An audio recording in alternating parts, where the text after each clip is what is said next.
Hey everybody, it's Audrey and welcome back to Chapter and Converse, or welcome if you are new here. And if this is the video you are new on, sorry about that. This is the fourth and final video about what I read this summer. So if you missed 1, 2, and 3, I will link them down below. If you watched 1, 2, and 3, thank you. And we're gonna wrap up everything I read in this video. I'm gonna go back to the white sweater.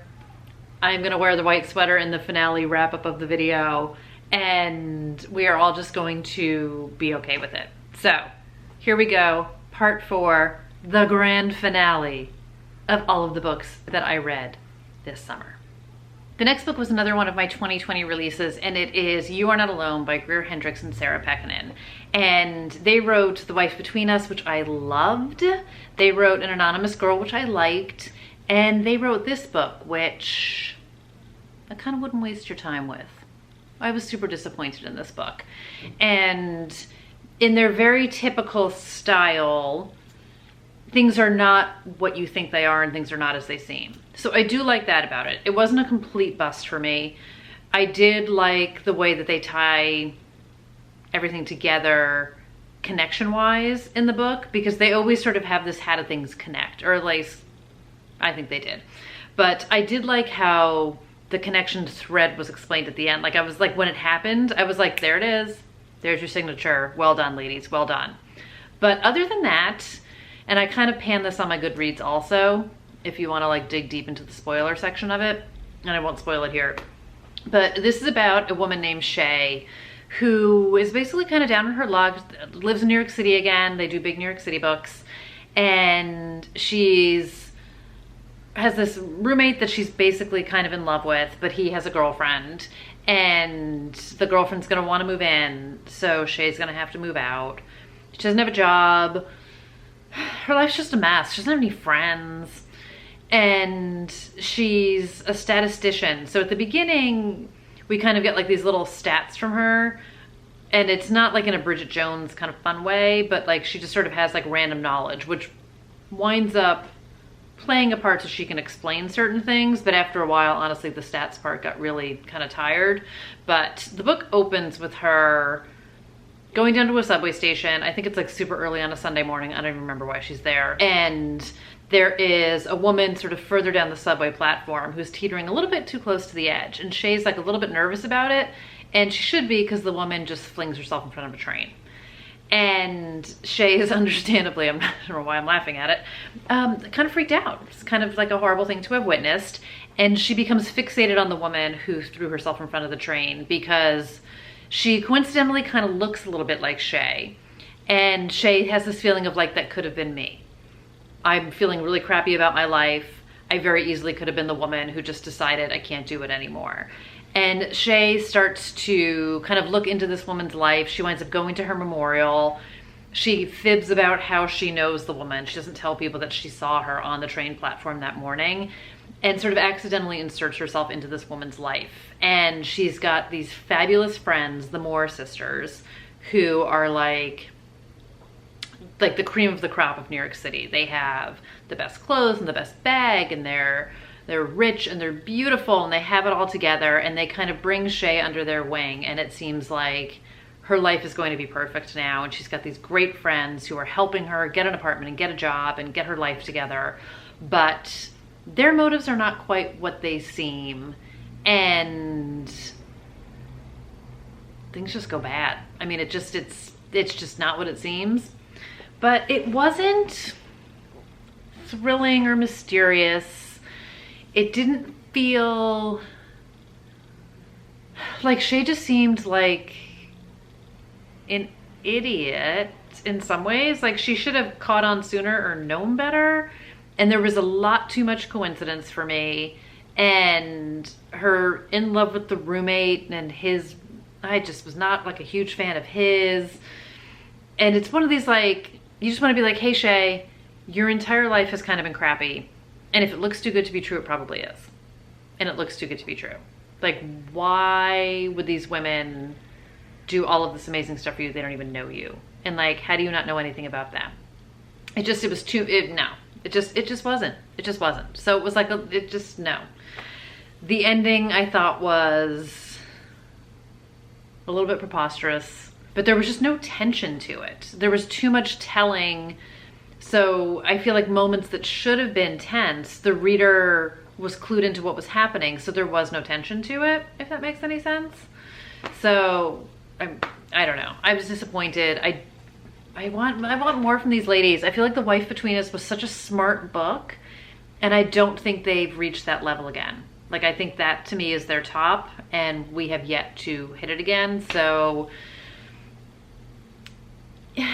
you know, if you just need a little palate cleanser candy, or if you're not like knee deep into thrillers, like maybe this is better for like thrillers for beginners type of a situation. If you haven't read a ton of thrillers, this is, you know, it's a little bit more domestic thriller, obviously. There's the mean girl vibes of things, but again, kind of like with one of the other books that I was talking about. Oh, The Last to Die. This has been done better in Girls Weekend. Like, there's better books than this one out there. So if you're a big fan of theirs, give it a go. If you're just looking for a little bit of palate cleanser-y, expectations are minimal, give it a go. But we can do better. We can do better. Read The Wife Between Us if you haven't read that one yet. And yeah, we can do better than this one. The next book is Queenie by Candice Carty-Williams. And this is one of those books that I remember hearing, it's like Bridget Jones-ish, but I would say no, unless we're just talking about she's not even single at the beginning of the book, but like an eventually single woman living in London. And she works at a newspaper, but no. So Queenie is a 25-year-old Jamaican British woman living in London. She does work at a newspaper. She is on a break from her boyfriend, and she's not doing so well with that. But you know, she's trying, and she doesn't really have her life together. So she's trying to get it together, and she's making some bad choices on her way to trying to get things together. But there's so much more to this book, and I would say there were parts of it that I very much enjoyed, but there were parts of it that I really cringed at, and I feel like we were probably supposed to cringe at it because she does engage in some pretty bad behavior, and she is another character where I just wanted to be like, what are you doing? But then I remembered, even though I did not act like Queenie completely, I was 25 at one point, and I definitely made some bad choices in my day. But what was very interesting and impactful with this book is it's a very interesting exploration on race. Queenie's boyfriend slash ex-boyfriend was white, and we do flashbacks of them when they're together and with his family, and just some of the crap that came out of his family's mouth and how they treated her, and the commentary was gross, and it was supposed to be gross. And then even at work, it's like she's constantly being compared to her white coworkers, or she's constantly having to explain things to people, and it explores a lot of stereotypes that are being made about her. And it is definitely someone who is on the search for more. She's looking for love, she's looking for happiness, she's looking for, I don't mean stability in like, and I'm trying to get married way, but in her finances, in her career, in her relationships, in her friendships. There are some complications with her family, there's some complications with her friends. Again, she makes a lot of really bad choices. There's a lot of cringeworthy choices that she makes. There's some very interesting mental health exploration in this. It feels very raw and real and honest to me. This is not, I mean, if you're going into it thinking it's Bridget Jones, it's not. But that is not a reason to not go into the book. I would just say there were moments of humor to this, and there were moments of levity to this, but it was not as lighthearted as Bridget was. And I loved Bridget Jones, so don't get me wrong. I'm not like poo-pooing that book in any way, but I feel like that comparison was not quite on point for me. And it was a good book, but there were definitely moments that I struggled with her choices. And there was one connection to it that like impacts a relationship with one of her girlfriends that I didn't totally love, and it felt like a little bit too coincidency to me, and I don't love a coincidence in any kind of book. But other than that, I would say it's definitely a worthwhile read. I listened to it. I wound up being able to get the audiobook sooner than I can get the physical book, so I wound up doing that. The narration was really great. Again, I feel like certain audiobooks can definitely nail aspects of the books in ways that I feel like I would have missed out on inflections and tones and emotions if I had just been reading the book. So I would highly recommend the audio if that's your jam and you like to listen to audiobooks. It was really good. So very interesting read. I had huge curiosity about it. Again, this is another book I heard a lot of people talking about. So I'm glad I read it. I'll be curious to see what she writes next. And yeah, I liked it.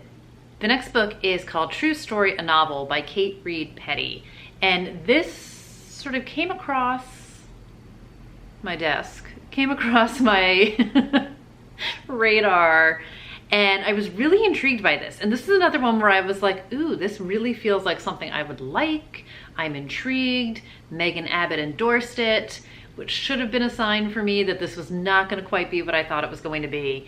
And I will say, this is a book that I finished, had a lot of conflicting emotions about.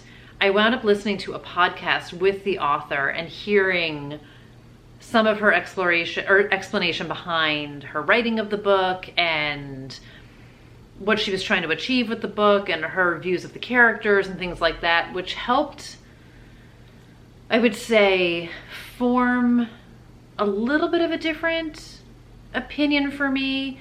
Not necessarily in the sense of my enjoyment of it, but maybe my understanding of it is a better way to do it. And my Goodreads on this one, I actually posted before I listened to the podcast with her. So I don't know that it would have changed my review, but I feel like I have a better understanding of where she was coming from in some ways. But this is going to be a book that you are either going to appreciate it for the unconventional nature of it and enjoy it, or appreciate the unconventional nature and hate it. Or you're gonna like be angry at it. I'm angry at this book. I'm still angry at this book. I finished this book a few weeks ago, and when I think about sitting here talking about it, this book makes me angry. But let me give you the premise of it. So it is pitched as we're in 1999, and it's a Maryland high school. It's a lacrosse team. It's like here, it's like the Brightlands, it's Beartown. It's those boys can do no wrong. They're the stars of the town. Their team is the best of everything. They party and they do their thing and nobody thinks twice about it. And these boys could not possibly screw up. They're just the best things ever in this town. The lacrosse team is everything. Coach supports them, everyone supports them. And you can tell where I'm going here. So they have these parties, and they're called like legendary, and they always try and do things for the story and to make sure it's legendary. And one of the parties, one of the nights, debauchery, things get completely out of hand, and a girl who was from a local private school, who's known as Private School Girl, basically winds up getting a ride home from two of the players, passes out in the back seat, and is sexually assaulted. And the boys are bragging about it, and the story gets all around town, and the girl was drunk and passed out and has no memory of it. And it is the aftermath of how that event impacts her life, the boys' lives, and another girl who was friends with sort of our main, there's three narrators, one of our main male narrator, Nick.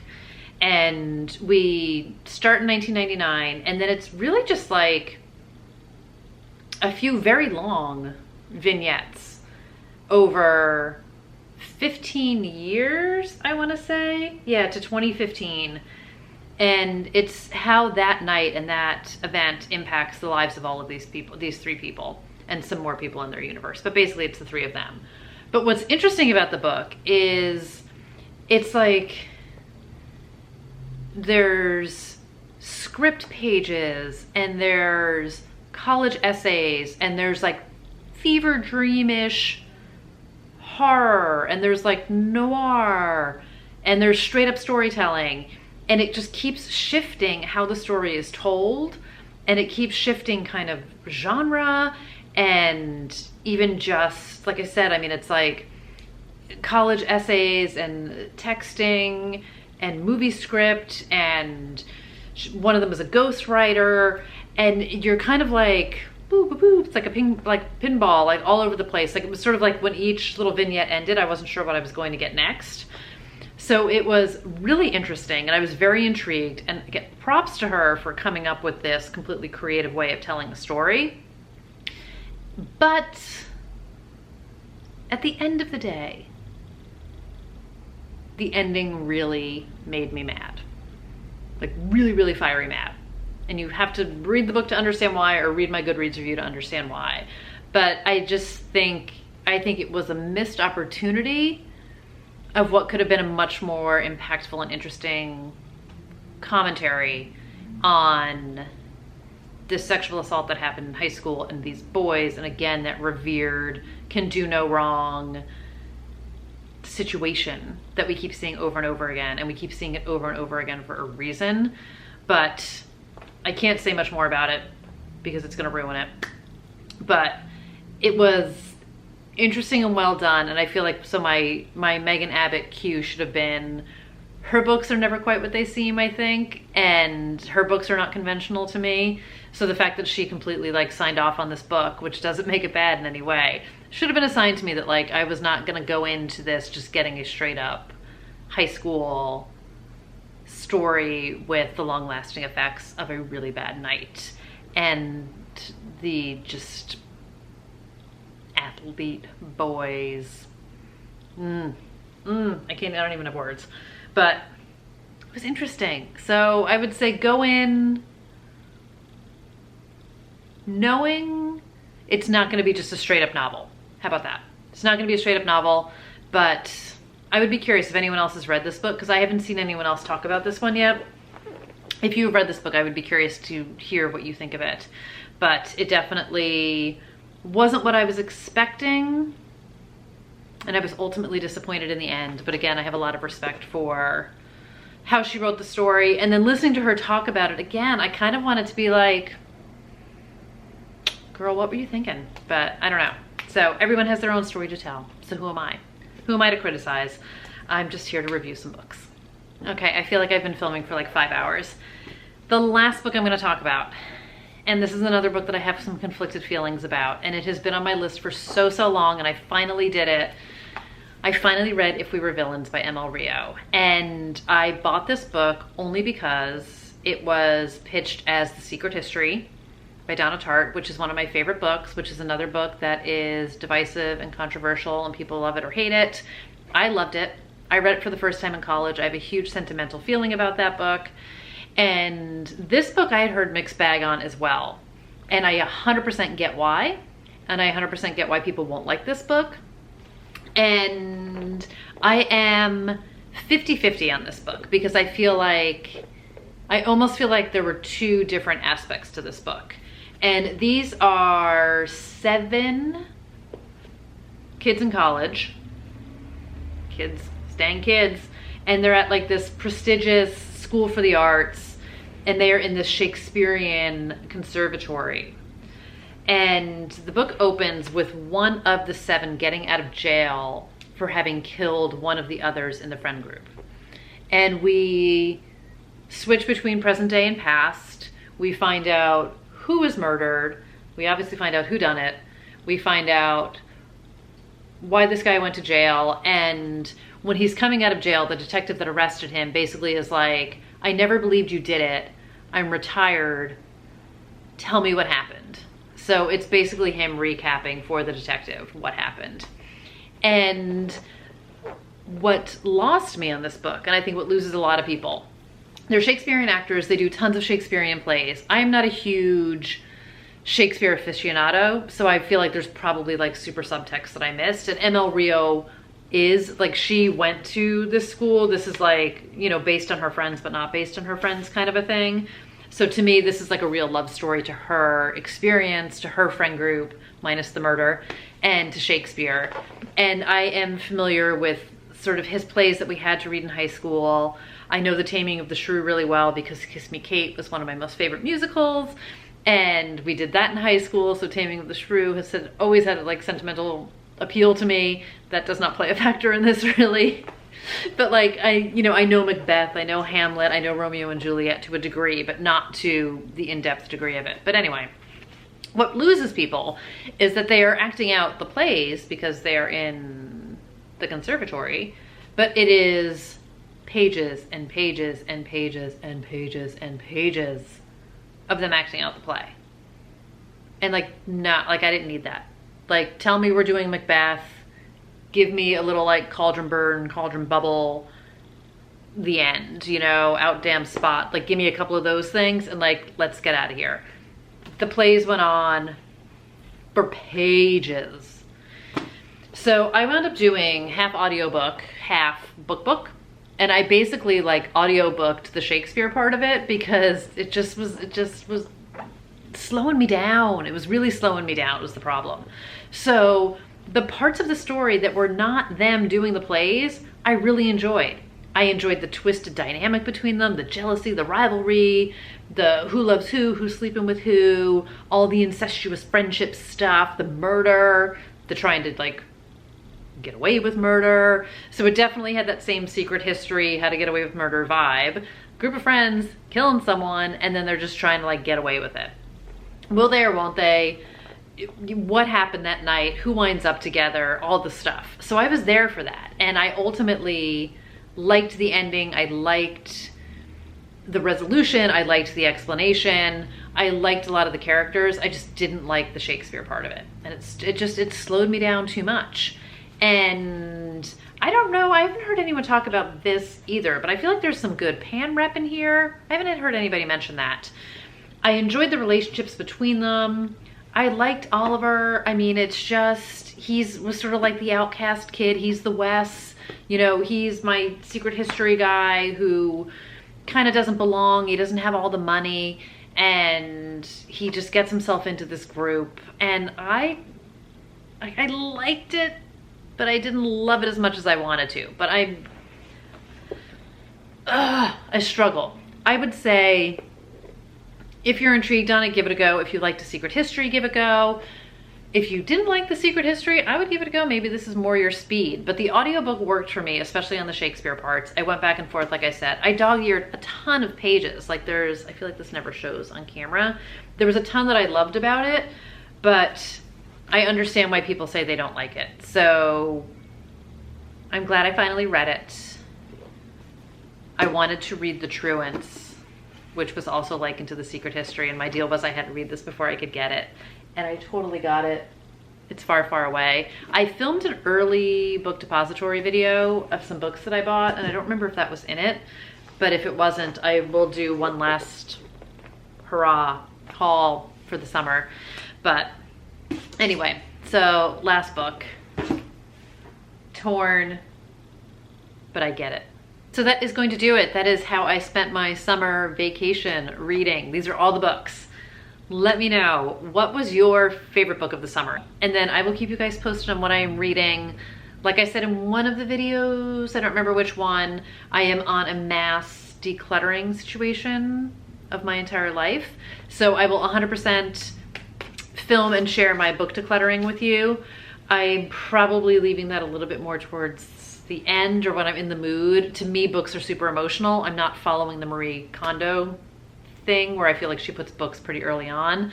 So books are an emotional one for me, but I already have some put aside in my secret box here. And I know there's gonna be more. So we're gonna do that and then we'll see what happens. Thank you for watching and spending that time with me. I hope you guys are doing well and I will see you in the next video. Bye everybody.